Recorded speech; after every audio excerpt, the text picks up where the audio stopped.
رحمن يا رحمن ساعدني يا رحمن اشرح صدري قرآن املأ قلبي قرآن واسق حياتي قرآن. بسم اللہ الرحمن الرحیم. بارڈر سینٹرل اسلام اور جدید معاشرے کے حاضرین ناظرین سامعین السلام علیکم ورحمۃ اللہ وبرکاتہ. آج میں ایک اور نئے موضوع کے ساتھ آپ کے سامنے پیش خدمت ہوں. کافی مدت میں آپ کے سامنے کوئی نیا موضوع نہیں لا سکا، تو آج میں ایک نیا موضوع جو دینی تاریخی موضوع ہے اور وہ ہے خانہ کعبہ کی تاریخ، وہ آپ کے سامنے بیان کروں گا. اور یہ بھی ایک بالکل جدید موضوع ہے. جس طرح ناظرین آپ کو معلوم ہے کہ ہر جتنے بھی مذاہب ہیں ان کے کچھ نہ کچھ مقامات مقدسہ ہیں، اور جیسے عیسائیوں کے ہیں، یہودیوں کے ہیں، ہندو مت کے ہیں، اس طریقے سے بدھسٹ کے ہیں، مجوس ان کے ہیں، تمام کے. تو یہاں پر یہ بات بڑی اہمیت کی حامل ہے کہ اسلام دنیا کا واحد مذہب ہے، نظریہ ہے اور زندگی گزارنے کا طریقہ ہے کہ جس کے مقامات مقدسہ جو تھے شروع سے ہی ان کے قبضے میں تھے اور ابھی تک ان کے قبضے میں ہیں. اور اس کے مقابلے میں ہم دیکھتے ہیں کہ باقی جتنے بھی مذاہب ہیں ان کے مقامات مقدسہ مختلف اوقات میں مختلف رہے ہیں اور پھر مختلف لوگوں کے قبضے میں آ گئے، فاتحین کے، دوسرے لوگوں کے، اور پھر وہ مٹ گئے زمانے سے، پھر انہوں نے اس کی جگہ کوئی اور بنا لیا. جیسے ابھی دیکھیں آپ کے یہ بلوچستان میں ایک ذکری مذہب ہے، انہوں نے ایک جگہ بنائی تھی کہ یہ ہمارا جو ہے اپنا صفا مروہ ہے اور یہاں سے جو ہے ہمارا نکلتا ہے پانی جسے ہم زمزم کہتے ہیں یہ، اور وہ نالا خشک ہو گیا. اس کے بعد انہوں نے پھر کہا اچھا وہ نہیں یہ ہے، اور پھر یہ جگہ ہمارے مقام مقدس ہے. اور اس طریقے سے آپ دیکھیں کہ ہندوؤں کا سومناتھ مقام مقدس تھا، لیکن مسلمانوں کے قبضے میں کتنی مدت رہا اور اب پھر ان کے قبضے میں چلا گیا. لیکن ہمارے جو مقامات مقدسہ ہیں، اچھا اس طریقے سے مصنف بلادری ہے، مورخ بہت بڑا، اس کی کتاب ہے فتوح البلدان، اور وہ 4 صدی ہجری میں عرب کا تھا بلادری، اور 4 صدی ہجری میں وہ سیر کرتا ہوا بر صغیر آیا اور اس نے پھر وہاں پہ فتوحات سندھ کے بارے میں کتاب میں لکھا ہے کہ ملتان کے اندر ایک بہت بڑا بت تھا، اور ملتان کو ملتان اس لیے کہتے ہیں کہ یہاں پہ مولا استان تھا، ہندوؤں کا بہت بڑا ایک مندر تھا. اور اس مندر کی زیارت کرنے کے لیے جنوبی حیدرآباد دکن سے لوگ آتے تھے، اور ملتان سے 2 کلومیٹر پیچھے جوتیاں اتار دیتے تھے. اگر کوئی بھول جاتا تھا وہ پھر واپس جاتا اتارتا اور پھر اس بت کا طواف کرتے، اور اس بت کو حضرت ایوب علیہ السلام کی طرف منسوب کرتے ہیں. حالانکہ حضرت ایوب علیہ السلام کا بر صغیر میں آنا کہیں بھی ثابت نہیں ہے، نہ تاریخ میں نہ روایات میں. حضرت ایوب علیہ السلام جیسے حضرت یوسف علیہ السلام کے داماد تھے، بنی اسرائیل کے پیغمبر تھے. ہاں ابن کثیر نے لکھا ہے کہ ان کی بعثت جو تھی وہ قازقستان، ازبکستان، کرغیزستان، ترکمانستان، آذربائیجان ان علاقوں میں ہوئی تھی، روسی ترکستان جسے ہم کہتے ہیں. لیکن بر صغیر میں ان کا آنا کوئی ثابت نہیں ہے.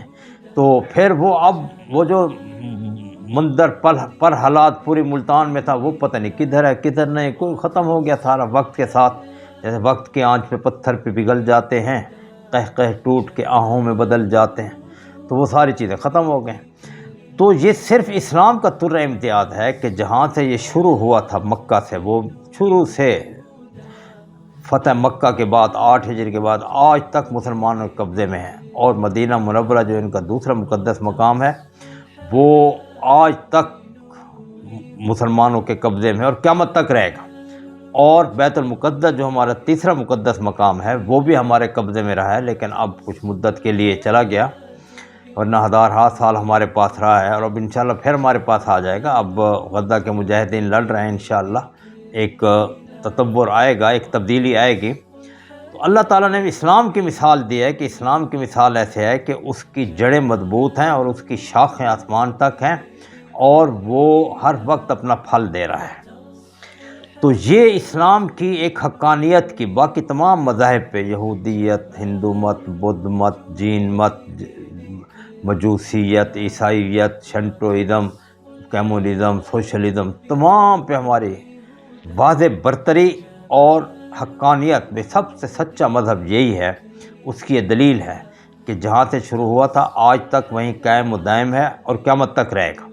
اس لیے اللہ تعالیٰ نے قرآن میں مثال دی سورہ ابراہیم میں، ضرب اللہ مثلا کلمۃ طیبۃ کشجرۃ طیبۃ اصلھا ثابت وفرعھا فی السماء تؤتی اکلھا کل حین بإذن ربھا ویضرب اللہ الامثال للناس لعلھم یتذکرون، کہ اللہ تعالیٰ نیک کلمے کی یعنی اسلام کی مثال ایسے دیتے ہیں کہ جس کی جڑیں مضبوط ہیں، اصلھا ثابت، اس کی جڑیں زمین کے اندر ہیں، گڑی ہوئی ہیں اندر تک، وفرعھا فی السماء، اور اس کی شاخیں آسمان تک جا رہے ہیں، تؤتی اکلھا کل حین، ہر لحظہ اپنا پھل دے رہا ہے۔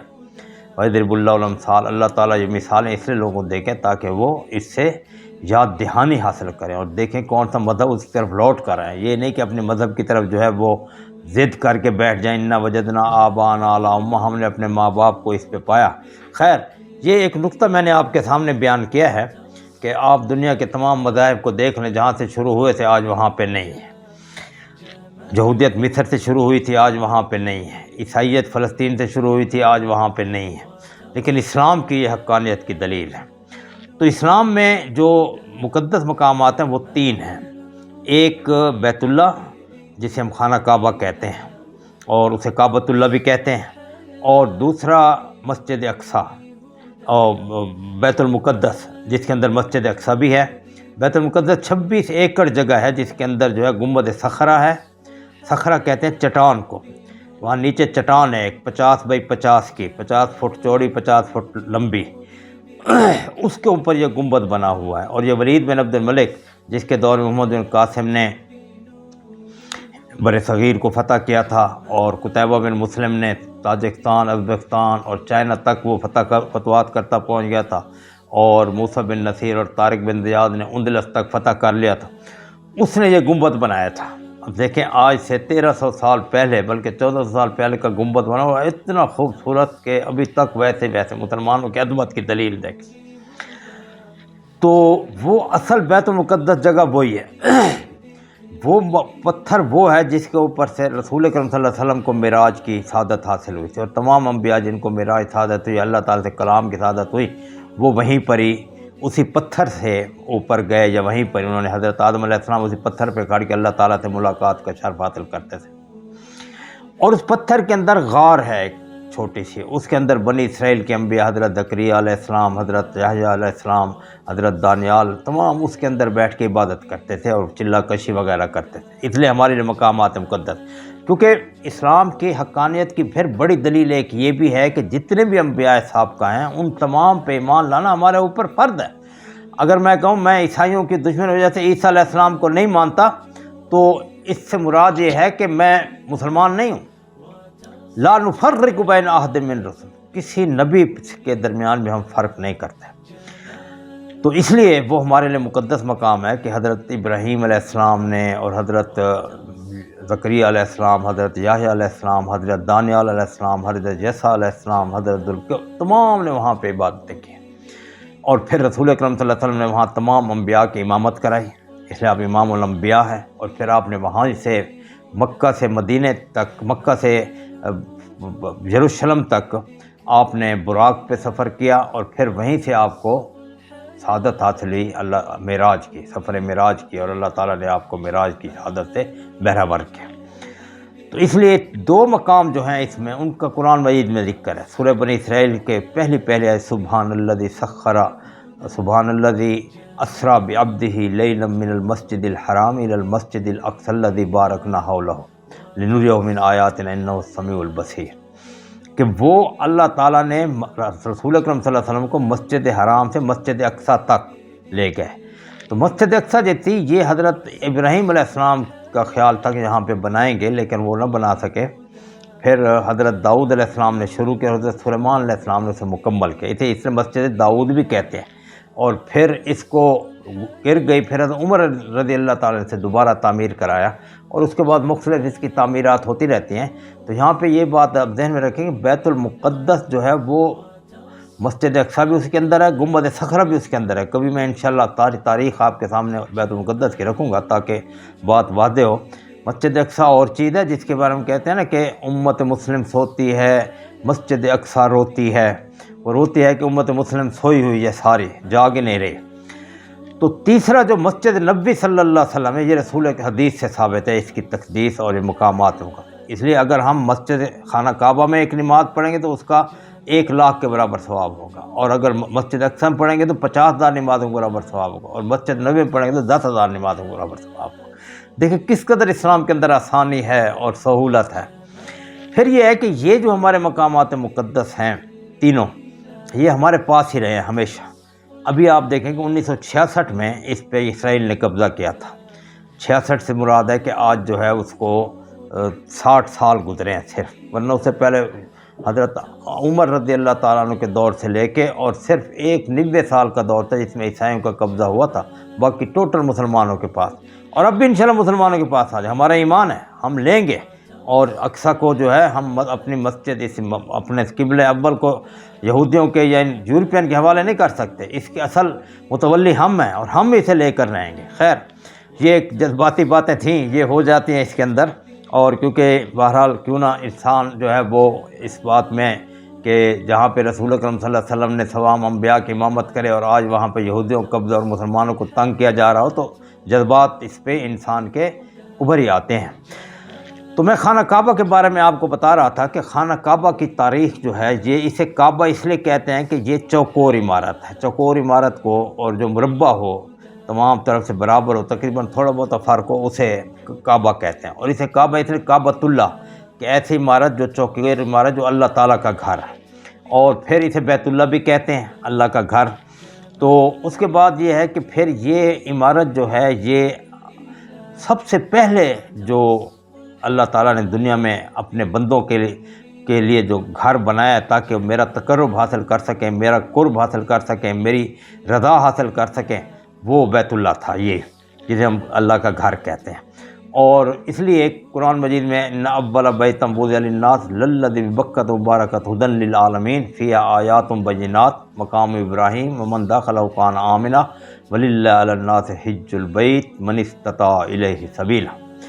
تو یہ جو گھر ہے اس کے تاریخ کو ہم 3 حصوں میں تقسیم کرتے ہیں، ایک خانہ کعبہ کی تاریخ، ایک مسجد حرام کی تاریخ، اور ایک جو ہے جو حدود حرم ہے ان کی تاریخ۔ یہ 3 علیحدہ علیحدہ چیزیں ہیں، مسجد حرام علیحدہ چیز ہے، اور خانہ کعبہ علیحدہ چیز ہے، اور حدود حرم علیحدہ چیز ہے۔ حدود حرم جو ہے وہ تقریباً خانہ کعبہ سے 5 کلومیٹر سے لے کے 20 کلومیٹر تک ادھر ادھر کچھ حدود ہیں جس کو حرام قرار دے دیا گیا۔ وہاں پہ کوئی کافر داخل نہیں ہو سکتا، غیر مسلم داخل نہیں ہو سکتا، اور وہاں کی گھاس اٹھانا یا وہاں پہ کوئی کسی کو تکلیف دینا سارا حرام۔ اور مسجد حرام وہ ہے جو ہم دیکھتے ہیں کہ خانہ کعبہ کے ارد گرد مسجد بنی ہوئی ہے گول سی، اور اس کے بحر اس کے صحن ہے، باب الفات کے باہر صحن ہے، باب عبدالعزیز کے بحر صحن، ادھر صفا مروہ کے بحر صحن ہے، ادھر تمام ادھر ادھر سے وہ ساری مسجد حرام کا حصہ ہے۔ پھر آگے جہاں عمارتیں شروع ہو جاتے ہیں وہ حدود حرام۔ تو خانہ کعبہ جو ہے اسے میں نے آپ کو بتایا کعبہ اس لیے کس لیے کہتے ہیں، اور یہ جو خانہ کعبہ ہے یہ آج کل جو آپ دیکھ رہے ہیں یہ اس کی 11ویں تعمیر ہے، یعنی 11 مرتبہ حضرت آدم علیہ السلام کے آنے سے پہلے سے لے کے اب تک یہ تعمیر ہوا، اور یہ اس کی 11ویں تعمیر ہے جو آج سے 1630 میں مراد خان ثالث عثمانی حکمران کے حصے میں آئی اور اس نے اس کو تعمیر کیا۔ تو اب اس کی جو پہلے 10 تعمیریں ہیں ان میں سب سے پہلے جو تاریخ میں آتا ہے وہ یہ آتا ہے کہ مفسرین کرام بھی اس میں متفق ہیں کہ جب اللہ تعالیٰ نے فرشتوں سے مشورہ کیا کہ انی جاعل فی الارض خلیفہ، تو فرشتوں نے اس سے اختلاف کیا، تو اللہ تعالیٰ کو ان کی یہ بات پسند نہ آئی۔ فرشتوں نے محسوس کیا کہ ہم نے بہت بڑی غلطی کی، اللہ تعالیٰ کو ہم کہتے نہیں آپ بنائیں، اللہ تعالیٰ نے بنا تو لیا۔ تو پھر انہوں نے بعد روایت کے مطابق بیت المعمور جو ایک عرش پہ جگہ ہے جہاں پہ فرشتے طواف کرتے ہیں اور اللہ تعالیٰ قرب حاصل کرتے ہیں، اس کے گرد چکر لگانا شروع کر دیا، طواف کرنا۔ تو طواف کرتے کرتے کرتے آخر اللہ تعالیٰ ان سے راضی ہو گیا، اور بعد روایت میں آتا ہے عرش کا طواف کرنے لگ گیا۔ بھر عرش تو بہت بڑا ہے، اس کا طواف کیسے کر سکتے ہیں؟ دونوں چیزیں میں نے آپ کے سامنے رکھ دی ہیں۔ تو اللہ تعالیٰ جب ان سے راضی ہو گئے کہ ٹھیک ہے میں اب تم سے راضی ہوں، لیکن اللہ تعالیٰ نے شرط رکھی کہ بیت المعمور کے نیچے ایک گھر بناؤ جہاں پہ میرے بندے اولاد آدم جب ان سے کوئی غلطی ہو، جب میرا قرب حاصل کرنا چاہیں تو اس کا طواف کر کے اور میرا قرب حاصل کرنا، تو فرشتوں نے بنائی پہلے. تو لہذا پہلے اس کی عمارت جو ہے وہ فرشتوں نے بنائی، اور حضرت آدم علیہ السلام سے آنے سے بہت پہلے ہے. اس کے بعد پھر دوسری تعمیر جو تھی وہ پھر ختم ہو گئی، حضرت آدم علیہ السلام نے اس کو تعمیر کیا. اب حضرت آدم علیہ السلام تعمیر کیسی تھی کوئی پتہ نہیں کیسی تھی بہرحال. تو لیکن یہ ہے کہ سب سے پہلا گھر یہی ہے، جیسے ہم کہتے ہیں دنیا کے بت قدوں میں پہلا وہ گھر خدا کا، ہم پاسباں ہیں اس کے، وہ پاسباں ہمارا.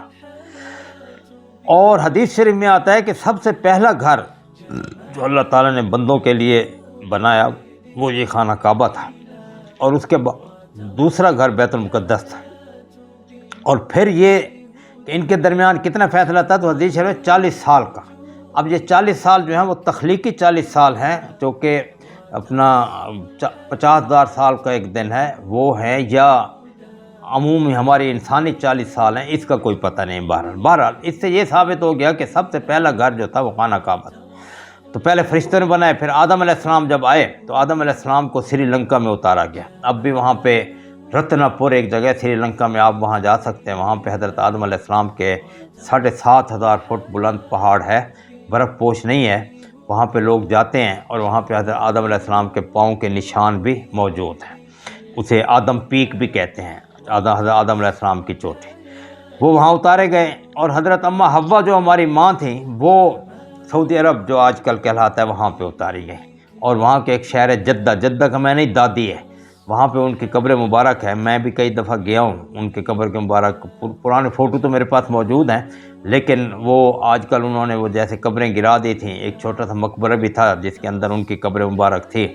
اور پھر وہ میں جاتا ہوں، کئی دفعہ میں گیا ہوں وہاں پہ، اور جہاں ان کا قبرستان تھا تو اس کے ایک کونے کے پیچھے جہاں لوگوں نے بتایا کہ جہاں اماں حوا دفن ہے، وہاں دیوار کے پیچھے کھڑے ہو کے فاتحہ پڑھ کے میں کئی دفعہ آیا.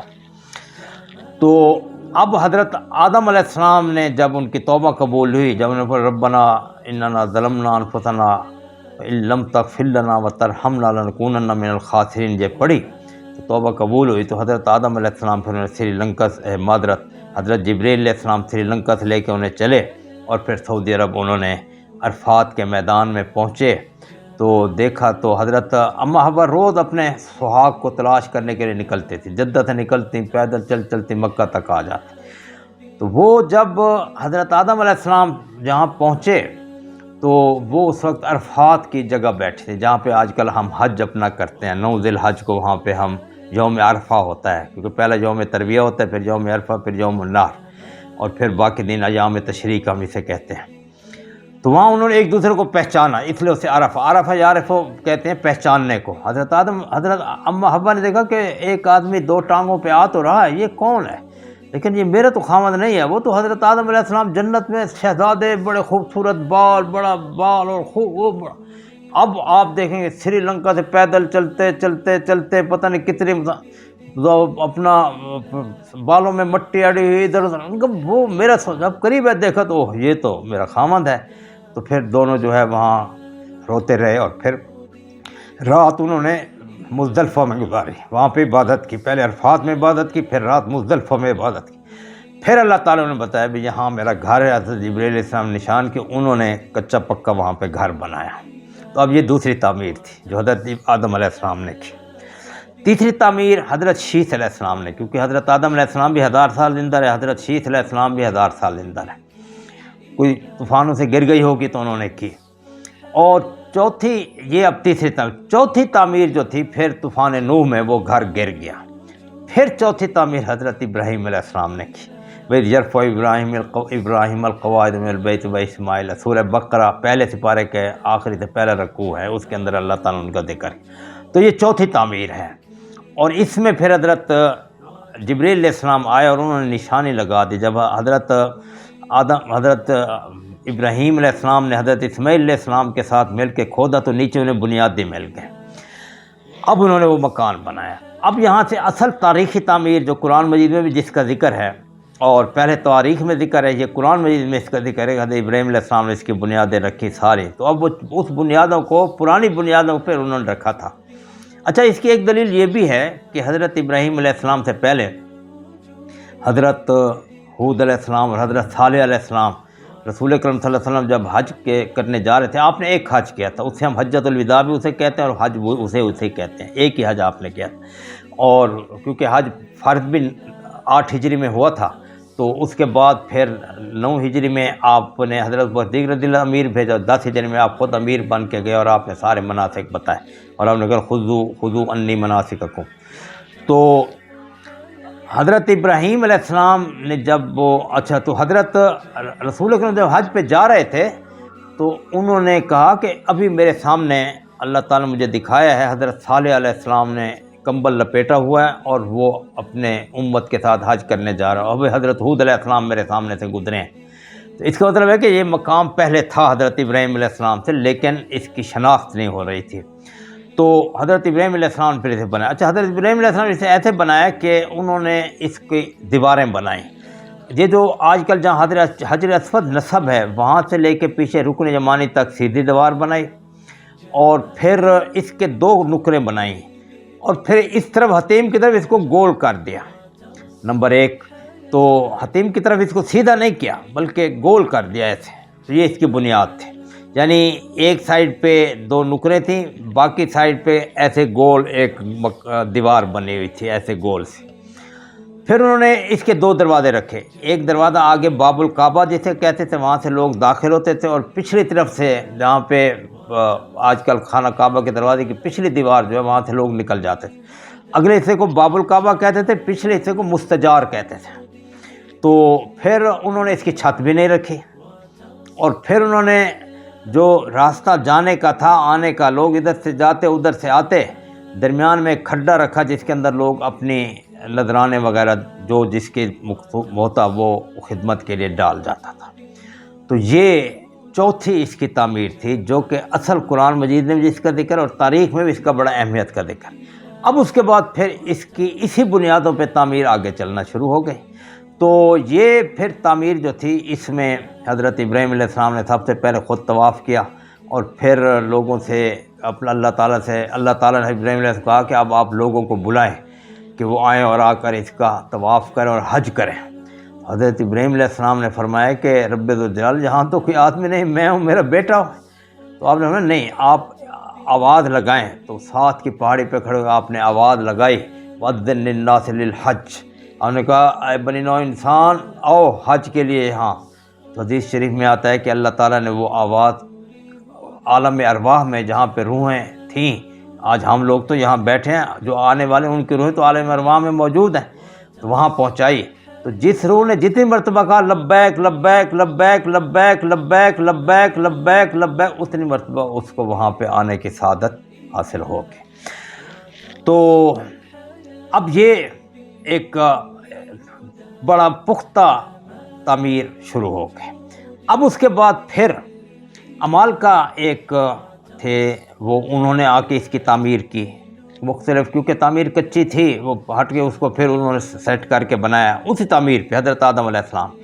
پھر اس کے بعد حضرت اسماعیل علیہ السلام کے جو خالہ تھے، حضرت جو بنی جرہم، وہ آ گئے، تو انہوں نے اس پہ قبضہ کر لیا، تو انہوں نے بنائی۔ پھر رسول اکرم صلی اللہ علیہ وسلم کے جد امجد قصی بن کلاب جو تھے، انہوں نے ان بنی جرہم کو نکالا، اور پھر انہوں نے انہی بنیادوں پہ بنائی، ویسے ہی 2 دروازے اور ایسے ہی گول، ایک طرف سے 2 کو نکلے 2 گول، تو وہ پھر وہ انہوں نے بنائی۔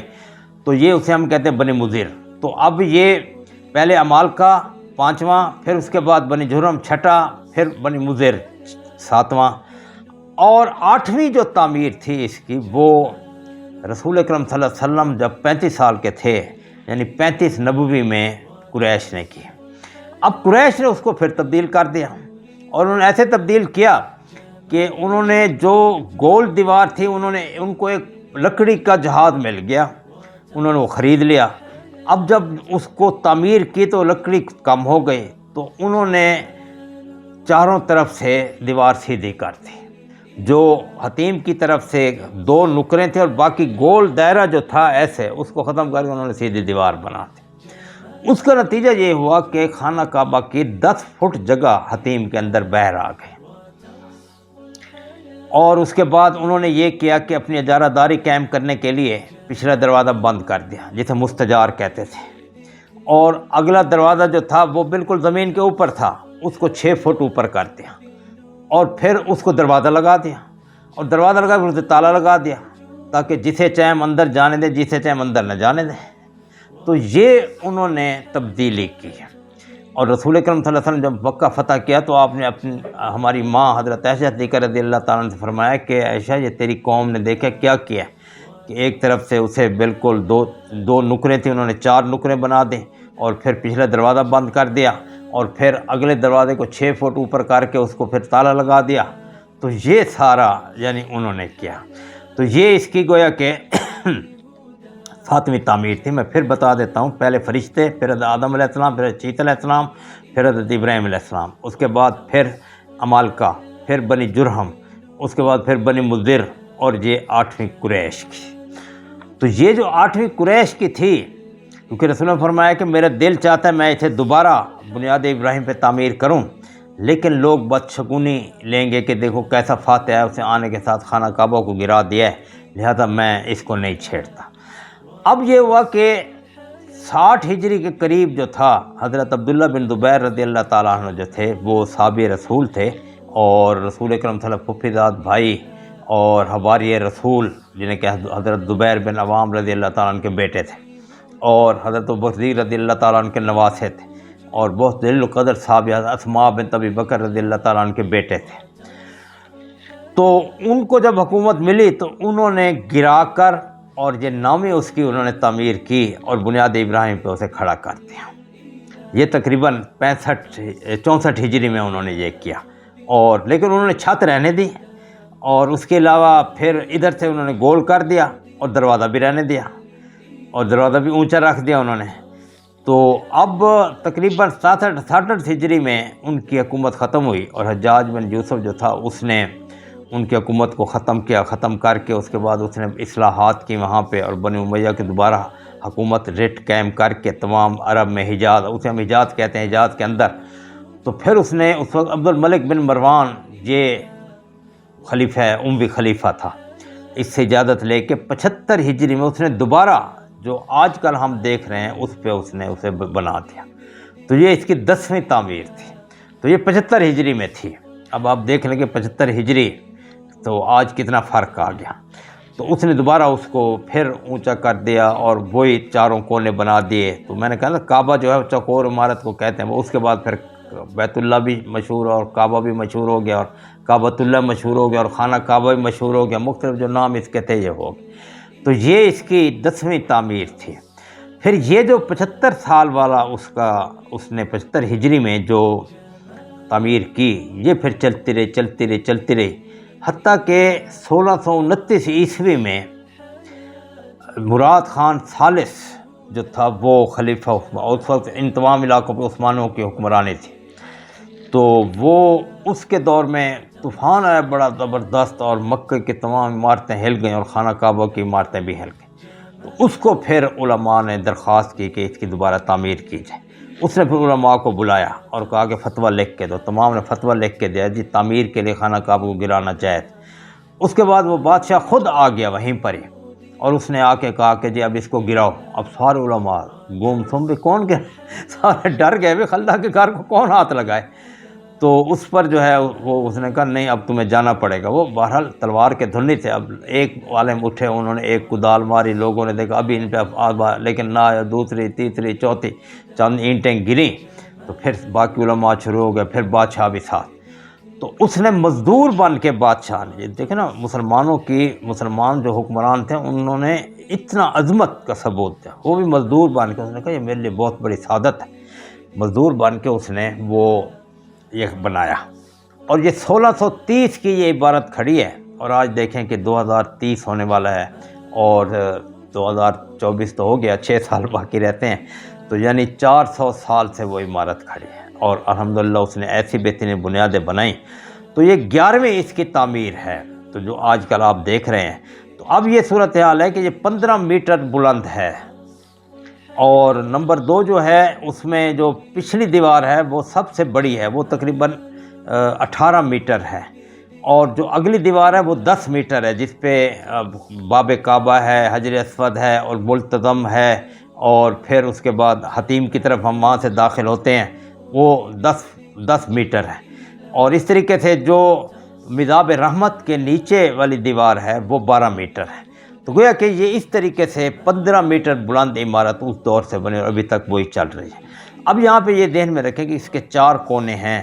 جو پہلا اگر ہم خانہ کعبہ کے دروازے کی طرف منہ کر کے کھڑے ہوں تو بائیں ہاتھ والا جو کونا ہے اسے ہم کہتے ہیں، ہر کونے کو رکن کہتے ہیں، اس کو ہم رکن حجر اسود کہتے ہیں، اور جو دائیں طرف والا کونا ہے اسے رکن عراقی کہتے ہیں، اور پھر اس سے پیچھے جو کونا ہے وہ اسے ہم رکن شامی کہتے ہیں، اور پھر جو حجر اسود کے پیچھے والا کونا ہے اسے رکن یمنی کہتے ہیں، رکن یمانی بھی کہتے ہیں، رکن یمنی بھی کہتے ہیں۔ اس کی وجہ یہ ہے کہ اس نکر کی طرف یمن ہے، اس نکر کی طرف شام ہے، اس رکن عراق ہے، اس لیے اسے یہ رکن عراقی، رکن شامی، رکن یمنی اور رکن حجر اسود، یہ 4 اس کے۔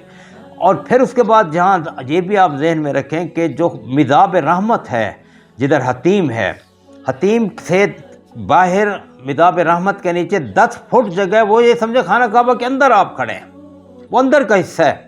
یہ اللہ تعالیٰ نے ایک نعمت دے دی، نہیں کھلتا خانہ کعبہ جو اندر نہ جائے، لیکن جس نے وہاں نماز پڑھ لی آ جائے تو اس نے اندر نماز پڑھ لی۔ تو یہ تقریباً 2 صفیں بنتی ہیں، باقی حصہ حتیم ہے۔ حتیم وہ جگہ تھی جہاں پہ یہ مسجد حرام کی تاریخ میں انشاءاللہ آپ کے سامنے رکھوں گا، یہ وہ جگہ تھی جہاں حضرت اسماعیل علیہ السلام بیٹھتے تھے اور لوگ ان سے آ کے فیصلے کرواتے تھے اور تبلیغ کرتے تھے، بات کرتے تھے، گویا کہ ان کا ایک گدی تھی جہاں پہ بیٹھتے تھے، اسے حتیم کہتے ہیں۔ اس سے پہلے 10 فٹ جو ہے وہ 2 صفیں بنتی ہیں، وہ بالکل ایسے سمجھیں کہ خانہ کعبہ کے اندر کا حصہ۔ اللہ تعالیٰ نے کرم کر دیا ہمارے اوپر کہ میں بھی جب جاتا ہوں کوشش کرتا ہوں وہاں نفل پڑھوں، کہ وہاں پہ جب ہم نے بالکل مذاب رحمت کے نیچے خانہ کعبہ کی دیوار جو کہ رکن عراقی اور رکن شامی کے درمیان دیوار ہے، اس کے ساتھ اگر آپ کھڑے ہو کے نماز پڑھیں تو ایسے سمجھ جیسے آپ خانہ کعبہ کے اندر آپ کو سعادت حاصل ہوگی۔ تو یہ خانہ کعبہ کی یہ تاریخ ہے جو کہ 11ویں دفعہ یہ بنی ہے، اور اب یہ اس کی 11ویں، ابھی تک اس کو کسی نے نہیں چھیڑا۔ مرمت چھوٹی موٹی ہوتی رہتی ہے، چھت کی مرمت کئی دفعہ ہوئی ہے، لیکن خانہ کعبہ کے اندر جو ہے وہ بالکل جیسے ہی آپ دروازے کے اندر داخل ہوں گے تو 3 پلر آتے ہیں بڑے بڑے، اس کے ساتھ ایک پھر چھتی آتی ہے، اور پھر ان اندر بھی سارے پردے لگے ہوئے ہیں، اور پھر ان کے درمیان جو ہے عبادت کرنے کی جگہ رسول نے فرمایا کہ 2 ستون ایک طرف کر لو، ایک ستون پھر وہاں پہ عبادت کرو، وہاں پہ جس طرف بھی آپ منہ کریں گے آپ منہ کر سکتے ہیں۔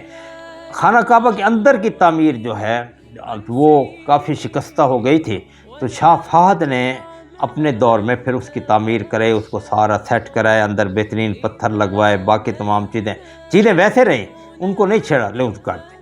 تو یہ خانہ کعبہ کی تاریخ ہے جو میں چاہتا تھا کہ آپ کے سامنے رکھوں، کیونکہ ہمیں تو محبت ہے ہر واضح۔ دیکھیں ہم جب نماز پڑھتے ہیں تو اسی کی طرف منہ کر کے پڑھتے ہیں، تو بڑی خواہش ہوتی ہے ہر مسلمان کی کو ایک مرتبہ تو جا کر دیکھو، اور اللہ تعالیٰ دکھاتے ہیں جن کی خواہش ہوتی ہے خواہش پوری کرتے ہیں۔ آپ بھی دیکھیں وہ بھرا ہوا ہے ہر وقت، جیسے کہتے ہیں کہ بیت المعمور جو فرشتوں کا کعبہ ہے، وہاں پہ 70,000 فرشتے ڈیلی طواف کرتے ہیں، اور ایک کو جس دفعہ سعادت مل جائے پھر اسے ساری زندگی نہیں ملتی، اتنے زیادہ فرشتے دنیا میں ہوئے۔ ما یعلم جنود ربک الا هو، اللہ میرے فرشتوں کو میں جانتا ہوں کہ میرے لشکر کتنے ہیں، ہمیں تو اس کے ادراک ہی نہیں ہو سکتا۔ لیکن خانہ کعبہ میں ہر انسان جاتا ہے، جا کے طواف کرتا ہے، پھر حج کی سعادت بھی حاصل کرتا ہے، پھر اس میں مینا جاتا ہے، عرفات جاتا ہے، پھر مزدلفہ آتا ہے، پھر مینا آتا ہے، پھر سارے جتنے مناسک ہیں وہ پورے کرتا ہے۔ تو یہ ہمیں پتہ ہونا چاہیے کہ جہاں ہم جا رہے ہیں وہاں کی تاریخ کیا ہے۔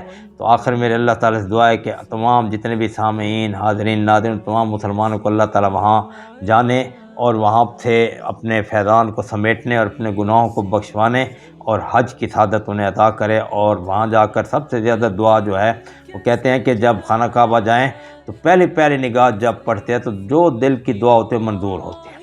اس لیے میں جو بھی میرے رشتہ دار، دوست، احباب، انہیں کہتا ہوں کہ جیسے پہلی نظر پڑے تو ایک طرف ہو کے بیٹھ جائیں آرام سے، 15 منٹ، آدھا گھنٹہ دعائیں کریں اچھی طرح، خصوصاً امت محمدیہ مسلمہ کے لیے۔ اس وقت ہم بڑا دیوال کا شکار ہیں۔ اصل ہمارے حکمران جو ہیں یہ ہمارے لیے مصیبت بنے ہوئے ہیں ہر جگہ، جہاں بھی آپ جیسے 57 اسلامی ممالک ہیں اس میں ساتھ میں جو ہے مسلمان جو ہیں وہ 20% 30% ہیں، منورٹی میں ہیں، اقلیت میں ہیں، لیکن باقی 50 میں مسلمان اکثریت میں ہیں، لیکن وہاں پہ ان کے حکمران جو ہیں وہ تمام استعماری طاقتوں کے ایجنٹ ہیں، تو ان کی وجہ سے ہم زوال کا شکار ہیں۔ تو اللہ تعالی ہم تمام کو لے جائے، اور اللہ تعالی میری ان چیزوں کو قبول کرے، اللہ تعالی آپ کو بھی اس سعادت سے بہرہ ور کرے۔ السلام علیکم ورحمۃ اللہ وبرکاتہ۔